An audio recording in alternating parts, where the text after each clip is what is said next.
কোনো নাগরিক যেন মনে না করেন তিনি বঞ্চিত উল্লেখ করে গৃহায়ন, গণপূর্ত ও শিল্প উপদেষ্টা আদিলুর রহমান খান বলেছেন, অন্তর্বর্তী সরকারের লক্ষ্য জাতি ধর্ম নির্বিশেষে বৈষম্যহীন দেশ গঠন করা।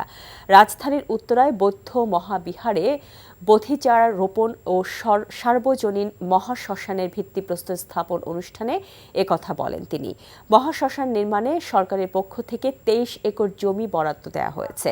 এ সময় ধর্ম উপদেষ্টা আফামা খালিদ হোসেন বলেন, বৌদ্ধদের জন্য রাজধানীতে প্রথমবারের মতো মহাশ্মশান নির্মাণের মাধ্যমে সরকার বৈষম্যহীন দেশ করার অঙ্গীকার পালন করেছে। শ্মশানের জন্য যা যা প্রয়োজন সবকিছুই পর্যায়ক্রমে বাস্তবায়ন করা হবে বলে তিনি জানান। উপদেষ্টা বলেন, নেপাল সরকার বিনামূল্যে 6 একর জমি দিয়েছে লুম্বিনীতে। সেখানে বুদ্ধিস্ট কালচার সেন্টার বানাবে বাংলাদেশ। এর ফলে বাংলাদেশের বুদ্ধিস্ট কালচার নেপালে প্রদর্শনের সুযোগ হবে।